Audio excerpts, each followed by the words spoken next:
Most THCA businesses crash and fail within a year. You can have the best brand, the best staff, maybe you have the best product, but if you don't set it up properly, everything else that you do goes fully to waste. If you don't know me, I'm Chris. I've been in the wholesale business since 2004 and held one of California's earliest state distribution licenses. I built and sold a licensed cultivation facility that scaled to $3 million before I launched Zodix in 2022. Zodix has been in over 100 licensed retail stores, and I followed that up with my second brand, Lowski, in 2024, offering fire indoor at low prices. Today, I teach cannabis entrepreneurs how to hit $100,000 months without owning a license.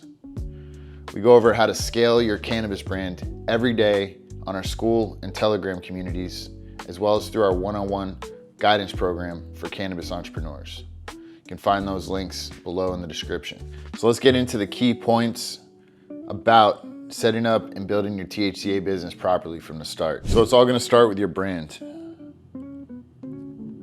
If you don't build your brand properly from the get-go with the right foundation, you're setting yourself up for success early on. And the reason I say this is I've seen it happen with a lot of brands where they get a logo, they make some packaging, they even make a website and an IG, and they stop at that. They think that's their brand. And yes, it represents a brand. I'm not denying that. However, it's not a full brand. It's like building a house without building all four walls, or without putting the windows in, or without putting the air conditioner system in, or without having plumbing. So you need all these components to have a fully working house. And if you just build the walls, put in the windows and doors, and from the outside it looks like a finished house, but you go in, you can't take a shower, you can't wash your hands, you can't use the bathroom, it's cold, it may leak water. These are all things, if you didn't build your house properly and follow every single step that's known on how to build a house properly, your house isn't gonna be built properly. It's the same when it comes to branding. There's certain steps to take, and there's also certain components to focus on that go behind the scenes of the brand. And maybe from the outside looking in, you're not aware of these things.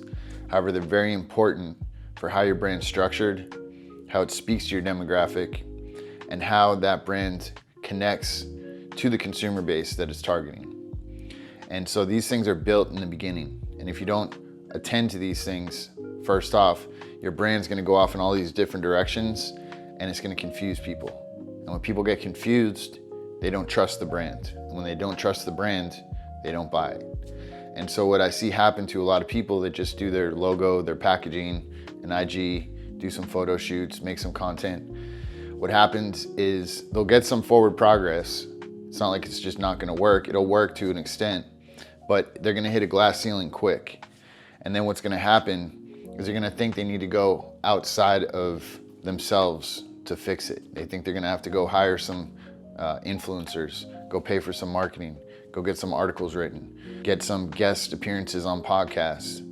All these different things, these are all Band-Aids that you're trying to fix the problem with, when really that problem started at your foundation. You didn't build your brand out properly.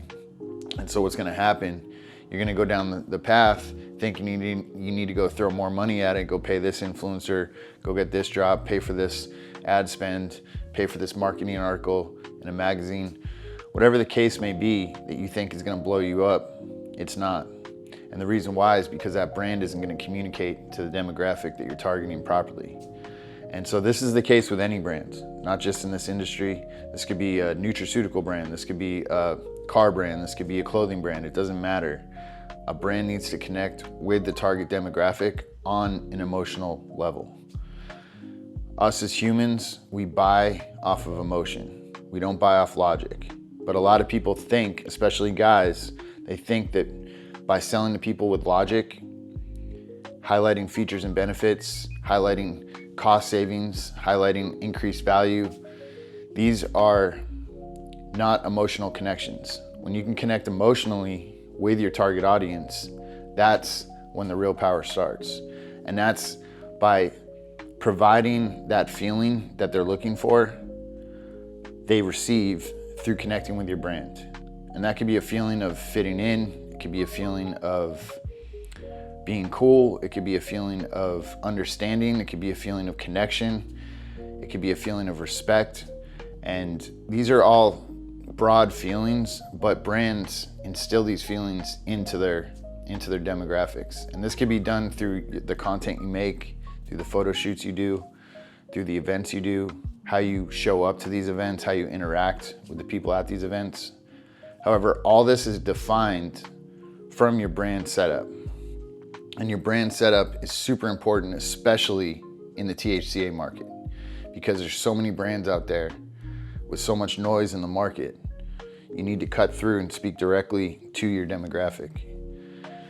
So that's one of the biggest hurdles I've seen with brands, whether that's in the cannabis space or the THCA space, is they just whip something up, do a logo, do some packaging, sometimes not even make a website. Sometimes it's just an IG, and then, get their event setup stuff, go to events, and it's really just comes down to them just selling product. And there's not an emotional connection. There's not a backstory to the brand. The brand heritage isn't there. The mission statement, the value proposition. These are all components plus other things that create the personification, the personality of the brand. And that personality is engineered and architected by you as the brand development specialist. And you're the one that knows who that brand is talking to, what that target market, how they talk, how they respond to things, what is important to them. And that's what that brand needs to touch on in every component. That's how it needs to show up. So this is first and foremost. If you don't have these components built in, and I do have a guidance program to help people go through this. It's very affordable, and I break down step by step exactly what to do, and we jump on calls each week. And the other people with brands on those calls, they're at all different stages, so depending on where you come in, it's a very beneficial call for everybody. So on top of that, I walk you through weekly videos, how to break down, how to set up your brand, how to build it properly, how to target the demographics, how to build that brand personality so it speaks directly to your target demographics on an emotional level. And these are some key components to having a successful THCA brand or a successful cannabis brand. And I really talk to people about doing both, because by doing both, you can have a presence in the cannabis market in key states such as California, New York, New Jersey as well, and then have your THCA brand be an offshoot of that same exact brand with the same products, just in this parallel market of the hemp space.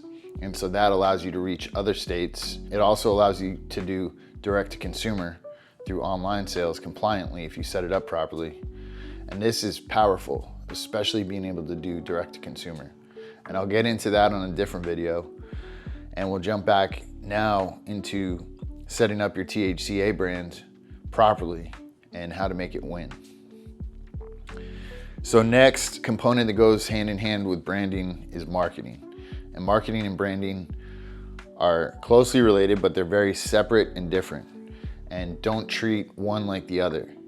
There's three components that need to be worked together perfectly. They need to work synergistically together, and that's branding, marketing, and sales. Too many people silo these. They think that they're completely separate departments, and they are separate departments, but these departments need to work together. Just like a basketball team, you have different positions, different people do different things. Same with football. Your quarterback is doing what the quarterback does, the wide receiver's catching the ball, the running back's running the ball. So it's like each position is clearly defined, branding, marketing, and sales, but together they win the game. So with marketing, you want to speak to that demographic that we just went over, that you built your brand to talk to. And doing this with proper marketing strategies, you need to measure revenue. You don't want to just do marketing for brand awareness. Every marketing campaign should have intentional reason for running. And that intention should have a measurable KPI, key performance indicator. And even if that's just watching, did your sales increase that week that you put out that marketing campaign? It's as simple as that.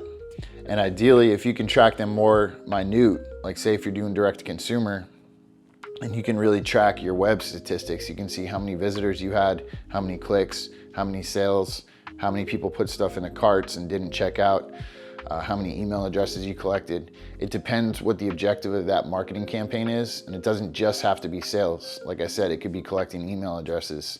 It could be understanding what people are smoking in different areas, maybe like a poll, an engagement poll.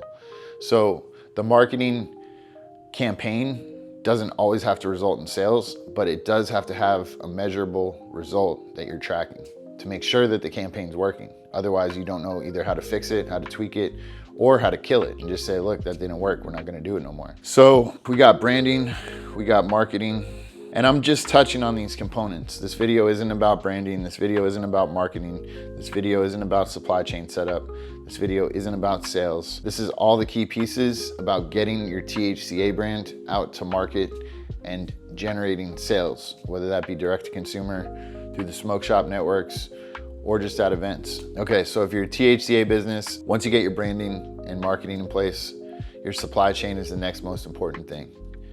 And this is important for a few reasons. First of all, your sourcing supply chain is important because you need to have quality product. If your product isn't quality, it's hard to stand behind. It's hard to run real marketing campaigns behind. Because if you're having a lack of repeat buyers, that's usually an indicator that your product is poor. It's a bad product.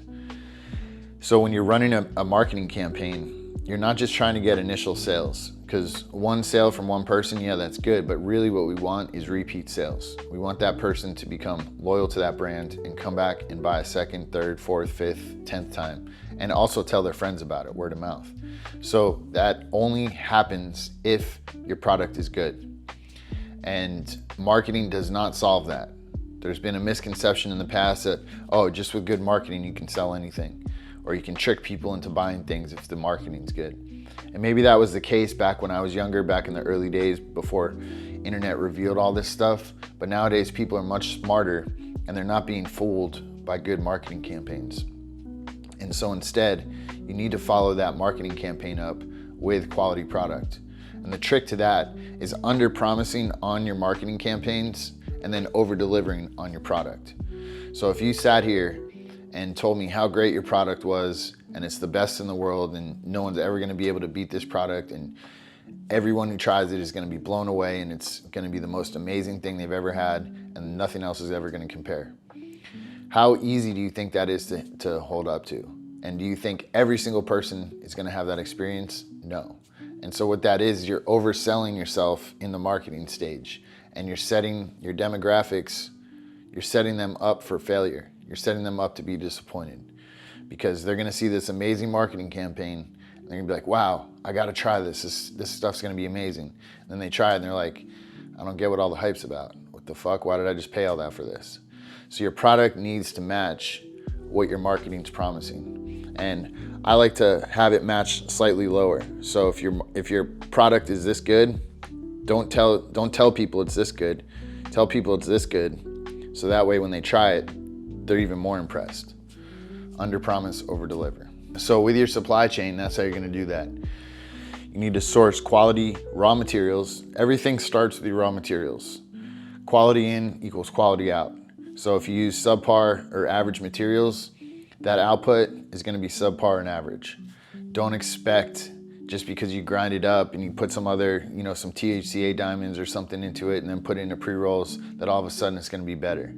Maybe it tests higher for THC percentage, but it's not necessarily gonna be a better product just because you use some shitty old trim to make those pre-rolls with and you put some diamonds in it. So the better your starting material, if you're using fresh flower, let's say, versus old trim for your pre-rolls, that pre-roll, doesn't matter if you put diamonds, infusion, doesn't matter what you put in it, that starting material is gonna be much fresher, much more quality smoke than if you just use trim, for instance. So your products are highly dependent on your input raw materials. So dialing in phase 1 of your supply chain, which is your raw materials. Phase 2 of your supply chain is about your product production.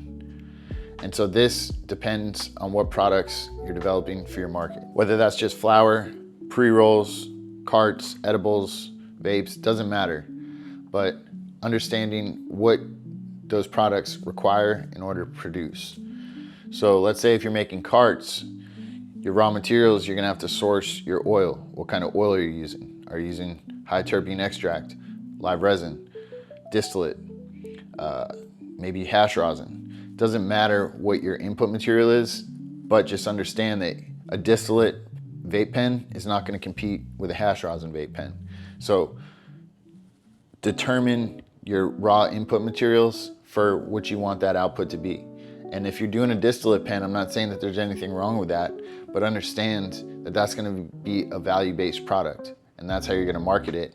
You're not gonna overpromise it. You're not gonna say, hey, this is the cleanest, most pure, highest quality THC pen that you can get, because it's not. You and I both know distillate pens are the bottom of the barrel. That's why they got the nickname hot dog water. So you can't make a distillate pen but market it like a rosin pen, and vice versa.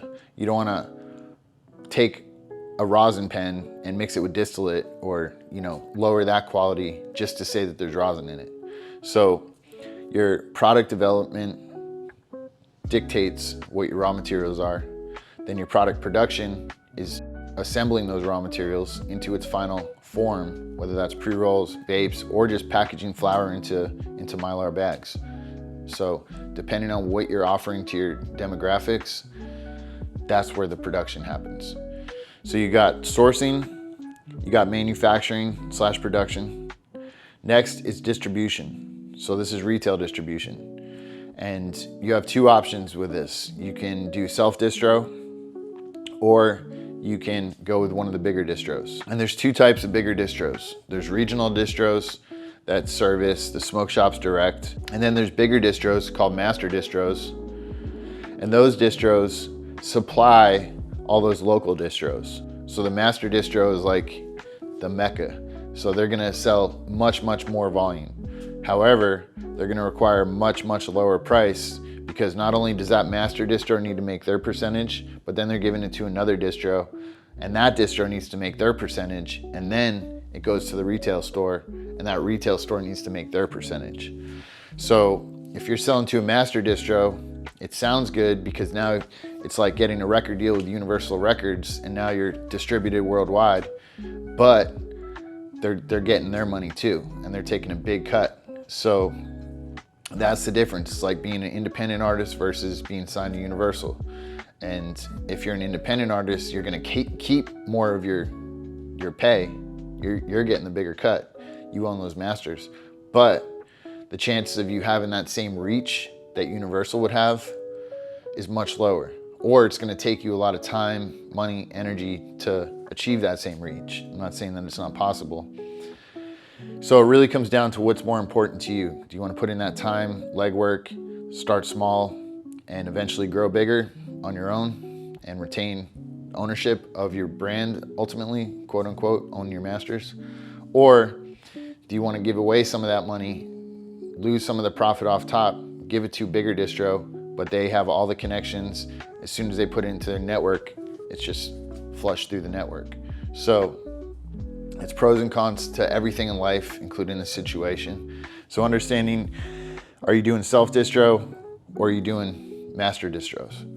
And there's pros and cons to both, especially if you're doing self-distro. It's a lot of logistics to deal with, from making sure the orders get there properly and on time, to having issues with it getting there. Let's say it not showing up, or you have to do some insurance claim with the shipping carrier, or dispute something, or maybe the delivery person steals the box, even that, because that can still happen too. So it's like doing your self-distro, you're gonna have to deal with all these challenges yourself, plus handle sales to some degree, whether you have your own sales team or selling to these distros,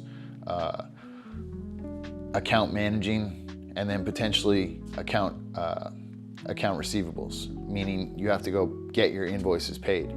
So a lot of these master distros, the other downside to that is they're gonna want all your product upfront on terms. At best, you might get a 50% deposit on it, but that still means you gotta chase them down for that other 50%. And if you give them net 15 terms, which is 2-week terms, saying they'll pay the rest of that invoice in the next 14, 15 days. That can easily be pushed to 30 days, and there's no recall to that. You don't really have anything to fall back on. If the distro is like, yo, I know it was due in 2 weeks, but we're not gonna pay you for another 2 weeks, there's not really much you can do about that. And so that's why it's important to understand this going into it, that especially with self-distro, you're gonna have to be carrying those accounts for a lot of stores potentially too. And that makes it even harder when you're doing accounts receivable to all these individual stores, and this store owes 1,000, this store owes 2,000, this store owes 5,000. It's like you got to collect all these versus just doing accounts receivable with one big distro, and that one big distro owes you 60,000. And it's like, yo, you got the 60,000 yet? No, you need 2 more weeks? Okay, cool. I'll trust you to have it in 2 weeks. Versus having to call this one and this one and this one and this one and this one and this one, 1,000 here, 2,000 here, 3,000 here, 1,000 here, 5,000 here, 10,000 here. So it's like, would you rather make one call for that 60,000 or make, 50 calls for that 60,000? So accounts receivable means you're basically chasing down your money. And that's a headache in any industry. And especially in cannabis related industries, cannabis and hemp, for whatever reason, it's like pulling teeth, and it's the hardest thing for brands. It's the biggest obstacle for brands, and it's the biggest risk for brands is accounts receivable and getting paid on their accounts. So once you go through this process, you identify who are the good players, who are the bad actors, who to stay away from, who to not do deals with. And it's just like selling packs in the street. It's like you front your homie and he pays you back, he comes back, he needs more, keep fronting him. He keeps coming back, a good relationship. Or you got the guy over here who's always got a story. He's like, yo, bro, I know I said I'd pay you tomorrow, but look, this happened, took an L, etc. I need to bounce back. Let me just get 5 more packs and I promise I'll pay you everything. I just need to flip these, blah, blah, blah. So it's like, would you rather work with that guy, front him who keeps coming back and is on point and about his business? Or once you realize that this other guy isn't living up to his promises, you're gonna stop working with them. So it's the same with these retail distributors and even retail stores, is identifying who's paying their bills, who's easy to work with, who you don't wanna work with, and developing that list of working relationships that's best for your brand. So we got branding, marketing, supply chain, which was your sourcing your raw materials, manufacturing your products, and then distribution. So that's your supply chain. Last is your sales team. So we kind of touched on this a little bit. Sales team can be part of your distro or part of the distro that you're selling to. So some of those master distros or even regional distros will have their own sales team that's going out to each individual smoke shop, selling for that distro, selling that menu of all the products that distro has, selling it to these individual smoke shops. And so the good thing about that is you don't have to manage it, that distro is. The bad thing is that sales team is selling, let's say they're selling 25 different products, 25 different brands, and then each brand has 5 products, let's say. So they're selling hundreds of products for a bunch of different brands. So you're just getting a small segment of their attention, their focus, and same with that store buyer. When they have that meeting with that sales guy, that buyer's getting overwhelmed. Like, okay, I got all these cart brands to choose from. I got all these pre-roll brands to choose from. I got all these flower brands to choose from. And an ongoing joke we have, especially with some of these smoke shop and liquor store guys, is a lot of them don't smoke. It's not like the cannabis industry where a lot of these people from the stores, the bud tenders, the managers, the buyers, the owners, they come from cannabis and they smoke daily and they understand it and they respect it and they know what good quality is. However, when you switch to the THCA side, a lot of these retail store owners, managers, operators, store clerks, they may or may not smoke. Some do, some don't, but a lot don't. And a lot, their drug is money. And that's what they care about. They don't drink, they don't smoke, but they sell all these vices to everybody else. And you all know what I'm talking about. You go into a liquor store and the guy behind the register, the owner of that store, maybe even in their religion, alcohol is banned, it's bad, haram. you know what I mean? But they're still selling it at their store. And that same case is true with THCA. Is it may not be even allowed in their religion, but they're selling it in their store. And so what that means is they don't care about quality. They don't know about quality. They especially don't know about the nuances between quality. They don't care about freshness. All they care about is making money. And when it comes down to that, these sales guys from the distros, when they're interfacing with the retail owners and the retail buyers, we have a running joke where it's literally all they care about is the best price. And that's what they say, best price, best price, buddy, best price. And so when you understand that they're shopping off price and not brand value and not brand loyalty and not brand quality, then you have to maneuver based on that. You have to understand, like, that's the cards that are being dealt. So how do we play it in our favor? And by playing it in your favor is by doing a lot of brand support, providing value for the brand, making that brand stick out, and ideally having consumers come into the store requesting the brand. So maybe a thing where you're targeting a certain region. You're wanting to get in this, let's say you get into Texas. Going out there, maybe doing events ahead of time, getting a lot of the consumer base aware of your brand, and then letting them know, you can find my brand in these smoke shops around town because I'm working with this distro who services all these smoke shops. Go into the smoke shop, tell them you met us, and I'm gonna give you, you buy an eighth from a smoke shop, I'm gonna give you a t-shirt, for instance, or whatever the case may be. So you wanna figure out ways you can get local clientele going in there asking for your brand. And what that's gonna do is it's gonna show that retailer, A, that they're making sales on your brand. So they sell through that quicker than the other brand. Obviously they're gonna buy it again. And then B, they're seeing that demand. They're seeing the requests, like people actively coming in, asking for, saying, hey, do you carry Zodix? Hey, do you carry Lowski? And that is powerful. So if you can engineer that in the area that you're targeting, not only does it make the job for your distro easier, it also makes sure that your brand sells more product quicker, which helps ensure freshness. Plus, put more money into your brand's bottom line, which allows you to do more events, travel, increase your marketing spend, etc. So understanding the psychology of these retail store networks, it's completely different than the cannabis industry. The cannabis industry stores are a completely different model than the smoke shop stores.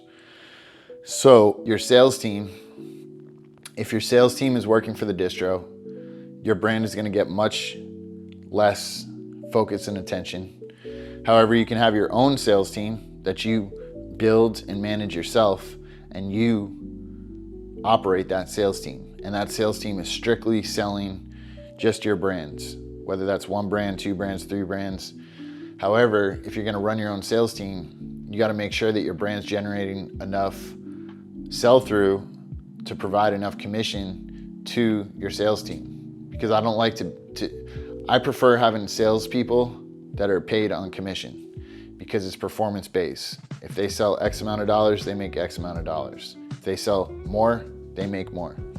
So if a sales guy is just getting a base salary plus maybe a small commission on top, but he's happy enough, he's complacent with just making sure he makes that base salary and he's getting some benefits maybe, he's just gonna be going to work, going through the motions and not actively selling like your life depends on it.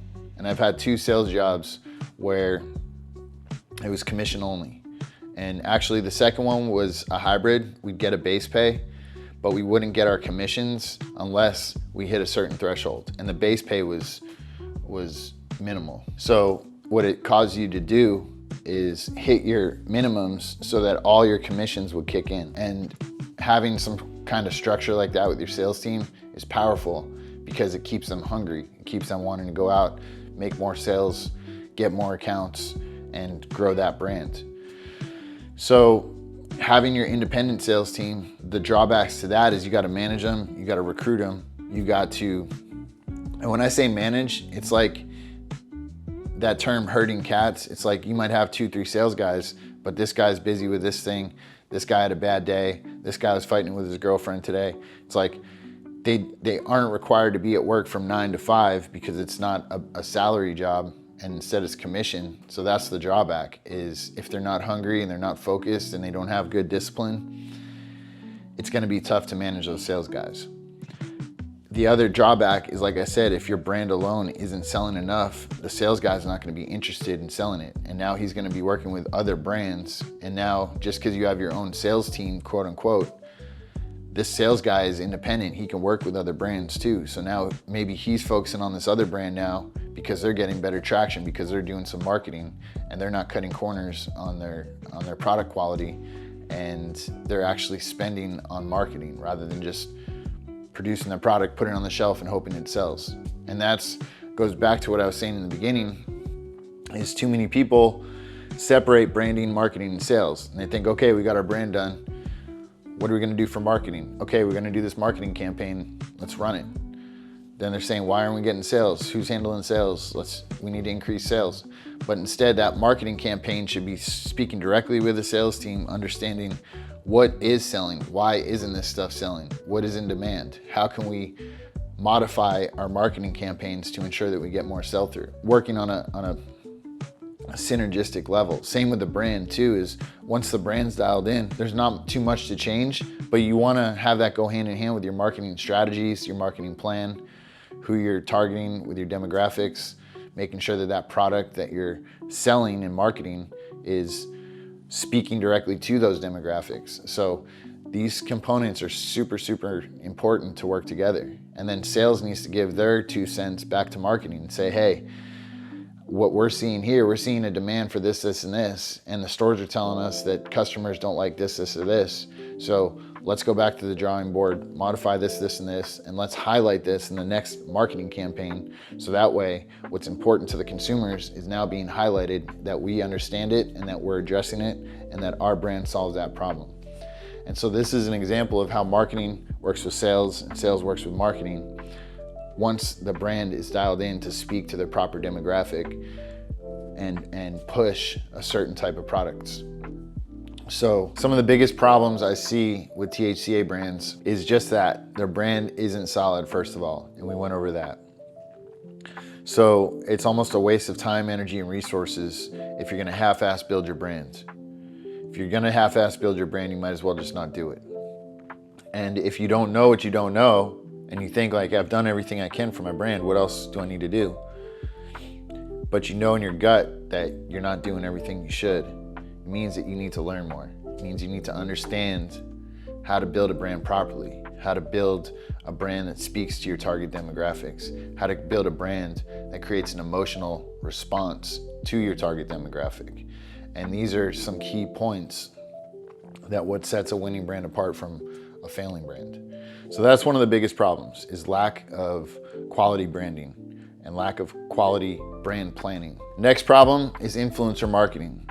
There's a lot of influencers that are jumping on this wave right now, and what that's gonna do, initially it's gonna cause a bunch of sales. What it's gonna do is kill consumer trust over time, because a lot of these influencers are just looking to get a paycheck. They may not be focused on the product quality, for instance, or even involved with the product quality. It may be a completely separate person's brand. They developed it, they're sourcing for it, they're running it, they're operating it, they're managing it, they're doing all the sales for it, but they might have gave a certain percentage to a celebrity or an influencer to promote as their own brand.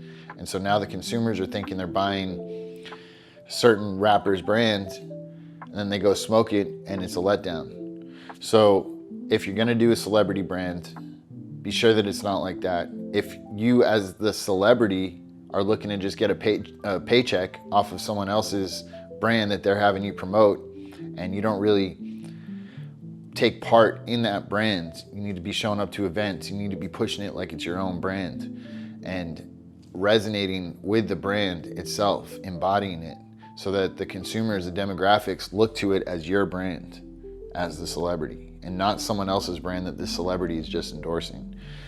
And we've seen that with a lot of celebrity brands, especially in cannabis, where the celebrity isn't treating it like it's their own brand. And whether that's because maybe they got a small deal and they're not getting paid enough to make it worth it to them.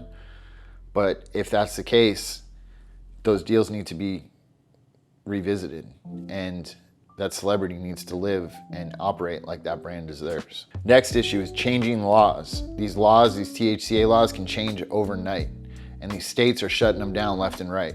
So this is why it's good to be in the cannabis market, because the cannabis laws are not going to change in those set states. Those states that spent hundreds of millions, if not billions of dollars to set up these cannabis programs.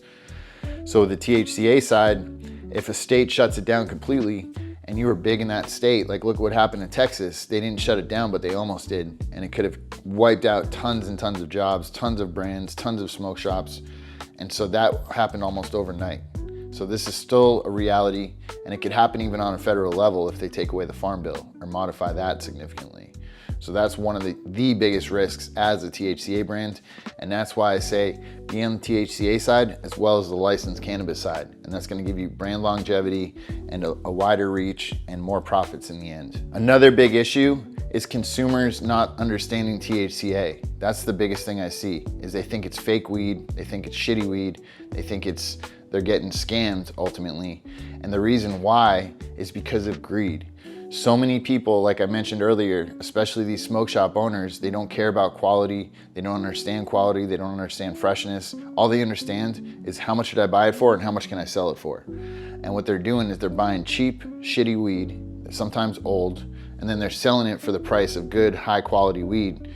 And it's a mismatch. So that consumer that comes in and wants to buy that weed and sees a $50 eighth and sees a brand on it, and they're like, oh, that should be a good one, I'm gonna buy it.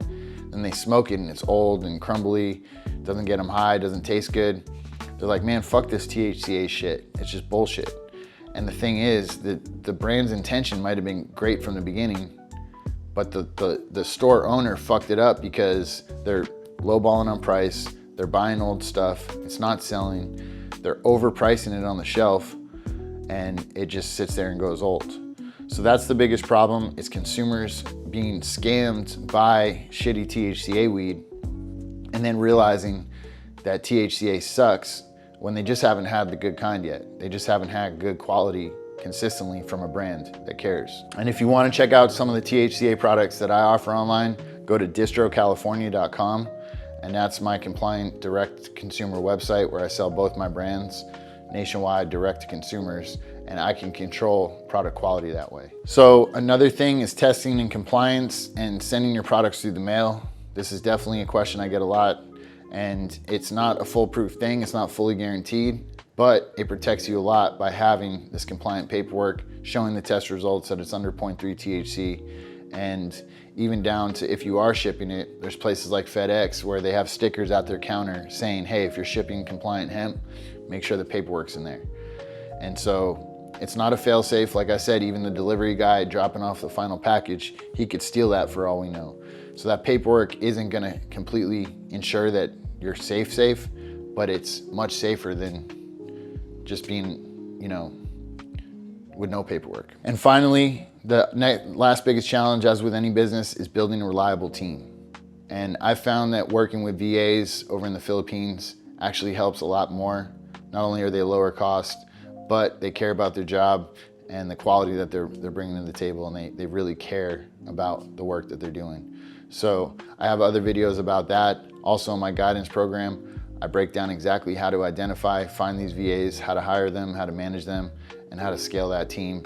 So that way it takes all that work off your plate in the future, and all you gotta focus on is literally the creative aspects, the operations, and making money. And the operations, a lot of that can be handed off to the VA team with just your oversight and systems in place. So everything I went over today is going to be explained in depth tomorrow on my weekly guidance call with the community.